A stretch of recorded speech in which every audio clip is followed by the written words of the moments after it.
All right, good morning, everybody. What's going on? It's Andrew with Fast Cars, Fast Money, doing a little bit of traveling. So, a little bit of a different background, and hopefully, the audio is okay. You guys can hear me, but hopefully, everyone's having a good Memorial Day weekend, enjoying the best racing day of the year with Monaco, the Indy 500, and of course, the Coca-Cola 600, which we're going to talk about here today. Um, so as always, how can you help us? Like, comment, share, and retweet our content allows us to reach more people. We're slowly but surely getting closer to our 1,000 subscriber goal on YouTube. So if you haven't subscribed already, that would be greatly appreciated. If you want access to the spreadsheet, head over on X. It's at AskCarsFM.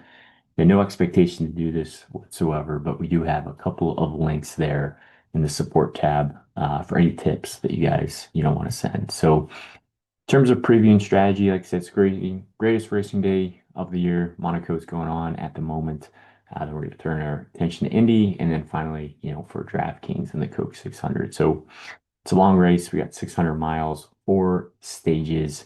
It's going to be a pretty high scoring slate. So really, I'm looking for a mix of lap leaders and some place differential plays. So when we get into the driver by driver breakdown here, there's two drivers who are priced up into the 11K range, and then four drivers in the 10K range. So it's a pretty, top heavy slate in terms of drivers that they priced up. Everyone's going to be talking about Kyle Larson. Me too. He's running the double today. Hopefully, he's able to do both of the races. Hopefully, weather is on his side. But really like him a lot for the Coke 600. He is expensive, but he does start second. Good chance to be a lap leader, a dominator, earn you a lot of lap led points, fast lap points, and most likely is going to be a race winning contender. Denny Hamlin's kind of more of a hybrid place differential, lap leading type of upside play. The only problem with Hamlin is he's pretty expensive. So if he is not a lap leader and he only is a place differential play, there's some cheaper place differential plays a little bit lower on the slate that I think you can go to instead and maybe try to target another, potential lap leader up here. So if I have to pick, I'm going to lean on Larson for his lap leading upside ability. Christopher Bell's expensive. He did win this race last year, but it was rain shortened, if we remember that.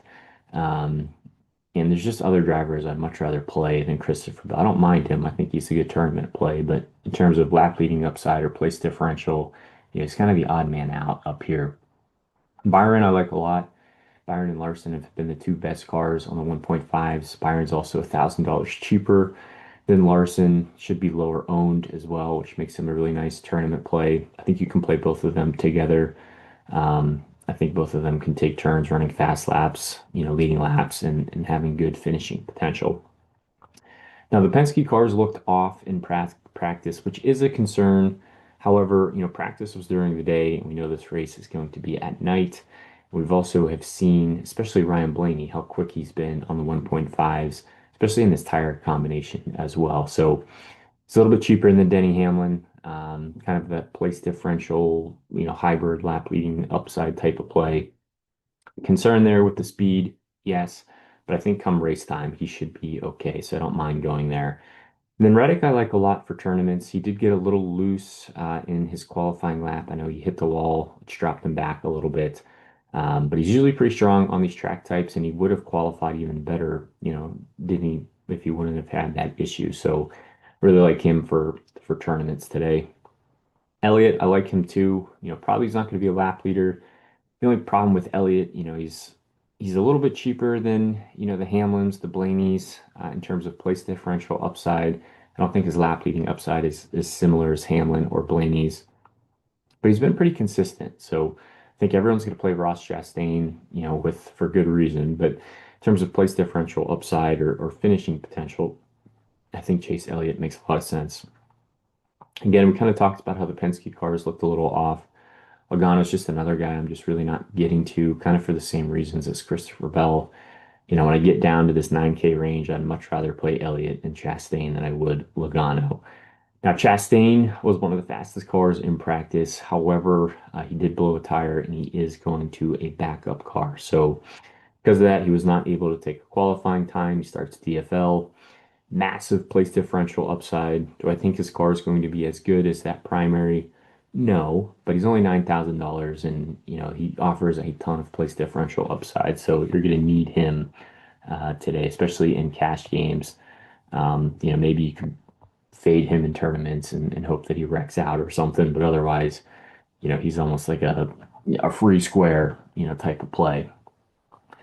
Kyle Busch didn't complete a lap in practice with a power steering issue, so we really only got to see his car for the qualifying run, qualified 24th. Always tough to trust Kyle Busch these days, but if there is anywhere to play him, it's usually on these intermediate style tracks, so he's kind of a place differential upside play that carries some risk. Busher starts a little bit too far forward for us. Don't really know if he can be a lap leader. It's a pretty long race, so I think he'll probably fall back as the race goes on. Briscoe, maybe. Everyone's going to play Larson. Everyone's going to play Byron up there, but Briscoe's going to hit the gas first coming to the green flag. So if Briscoe is able to get up front there, lead some laps and get like a top 10 finish, for only $8,400, really allows you to kind of get a little bit different and unique with your builds instead of being so top heavy. So I like him a lot for tournaments, but definitely proceeding with caution. Gibbs is kind of in the same boat as Busher. Can run well, can run inside the top 10, but carries a lot of risk. Bowman's kind of in that category as well. He just starts a little bit further back and he's a little cheaper than Busher and Gibbs. So if you do want kind of a high finishing potential GPP type of play, I think Bowman makes sense. But honestly, I'd rather play Barry here. Again, practice times really weren't that good, but he kind of reminds me a lot of Ryan Blaney in terms of how well he's been running on the 1.5s, especially in this tire combination.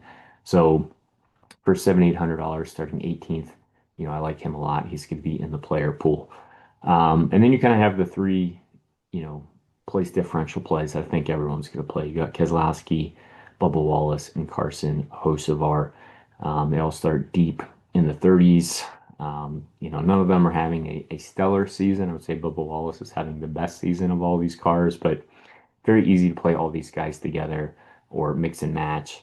And these are kind of some place differential plays that, if you're not, now I wouldn't put Denny Hamlin in the same boat as these guys, but you're able to pay down for some place differential here to allow you to focus on, some of those lap leaders up top, or maybe you think, one of those hybrid plays will be a lap leader as well, and maybe you can also pair them with some of these place differential plays. That would be a pretty high scoring build if that all works out. So, like all of them, if you're looking for a pivot play, don't overlook Ryan Preece. Everyone's going to play Keselowski. Everyone's going to play Wallace. Everyone's going to play Hocevar. But Ryan Preece doesn't start that much further forward than these guys. Pretty similar, if not the same equipment that we're talking about.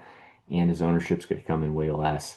And he's cheaper too, so it might allow you to get a little bit different elsewhere on the slate. And then really after you get past the 7K range, I'm really not too interested, to be honest with you, with really anyone in the 6 or 5K or even the 4K range, but you are going to have to come down here most likely, depending on how top heavy you're going. Um, Suarez is okay, starts 25th. I can see him finishing 18th or 17th or something, which is an okay day. Gregson and Stenhouse start a little bit too far forward for me.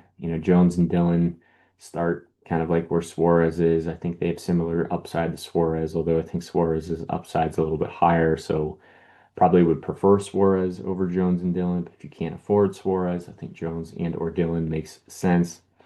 McDowell starts a little bit too far forward. AJ Allmendinger, good speed, especially on the 1.5s. Qualified really well, but 600 miles is a long time, and if he finishes like even 18th or 20th or something, it's gonna hurt you in DFS. Hunter Zillich is back. Kind of qualified around where his practice times were, so I'm really not expecting too much out of him. It's more of like a learning opportunity, I would say. If you can't afford the 6K range and you have to drop down to the 5K range in terms of who are some good punt options or value plays you can get down here. I don't mind Todd Gilliland starts deep. Likely he'll finish deep, but 600 miles is a long race. You never know who's going to have accidents or issues, and it might turn into a race of endurance. So if you can just finish the race, getting a 24th, 23rd place finish, we'll take that. Um, Zane Smith kind of in the same boat as Gillen. Gillen just gives you a lot more place differential upside, so I'd rather just take Todd there. John Hunter Nemechek starts too far forward. Justin Haley, can run inside the top 15, the top 18, but carries a lot of risk. Jimmy Johnson has a 700th career Cup start, so pretty cool. But for DFS purposes, I'm really not too interested. Cole Custer starts deep, likely finishes deep. SVG has not been very good on the ovals. Ty Dillon, maybe he just carries some risk. I wish he started a little bit further back. Herbst is kind of the same thing as Custer, where not really expecting too much out of him, but if you need someone down here, I don't mind coming to Herbst or Custer. And then I'm really not dropping down to the 4K range. I think Cody Ware, Josh Williski, and or Derek Kraus, chances of them making the whole 600 miles are very slim, with likely mechanical issues. So hopefully that's helpful. No, it's a little bit of a different style video, at least for location and audio. So hopefully this turns out okay. Thank you guys for your patience. It's a very, very busy summer over here with some travel plans. We got some more travel plans coming up as well. So if I have the time, I'll certainly get these videos out. I will always try my best. There's a team of us here that helps with the spreadsheet, so I'll always try to get the spreadsheets out if I can too. But thank you guys for your support. Enjoy the rest of your Memorial Day weekend, and best of luck.